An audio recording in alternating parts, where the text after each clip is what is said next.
Okay, so today we are making sourdough discard banana bread. Discard actually works so incredibly well when added to things like muffins and banana bread. So it can take on either a flour component or it can take on a moisture component. So it can be a little bit tricky to trial and error. There's really not a one size fits all as far as how much to add to a recipe.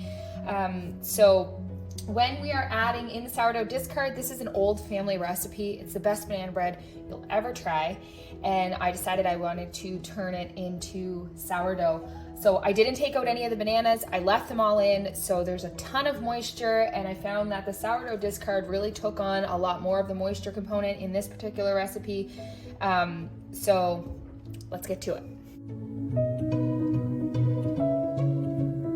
You can make this recipe into muffins. It makes a perfect 12 muffins, or you can make it into a loaf pan to make banana bread.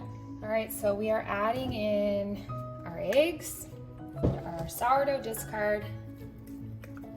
We're gonna do about a third a cup of sourdough discard in this one.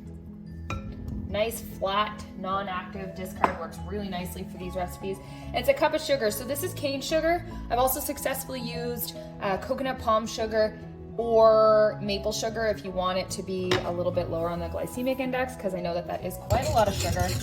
And then we're just gonna stir it up.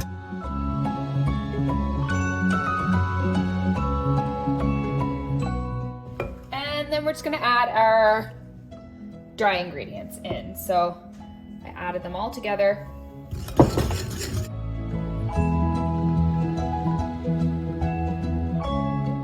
And then 2 tablespoons of oil. Make sure that you can use a neutral flavored oil, or I'm just using olive oil. I find works fine for this recipe. Okay, so now that the base batter is finished, you can add whatever you want to it. So I sometimes like to add chocolate chips to my batter, or a little bit of extra cinnamon goes a long way. So once again, this is like the easiest discard recipe you can whip up. This is the base dough.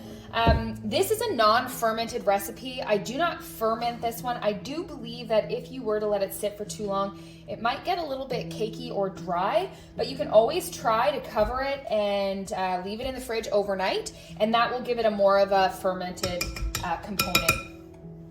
So we're just gonna take a all-natural 100% avocado oil spray, or you can wipe this down with butter. I've also used butter or lard or anything that is gonna make it so that it doesn't stick to your loaf pan. And then just spread that around. I'm just gonna dump that right in there.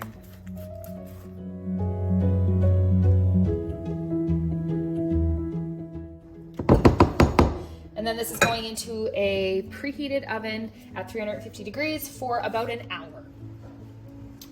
Okay, fresh out of the oven. A little tip, if you're finding that the hour isn't quite long enough and that the inside isn't cooking fully, so it just depends on the size of your loaf pan. If you have a wider or a longer loaf pan, it tends to cook a bit more evenly within the hour. But if you're finding that that's not working, then you can simply cover it with some tin foil and leave it to bake for a little bit longer. So for this one today, I used a bit of a smaller loaf pan. So I put it back in for about 10 minutes. I just covered it with tin foil so that it wouldn't get any darker around the edges, and the inside has cooked fine. So I'm just gonna leave it to sit for a bit before we cut into it.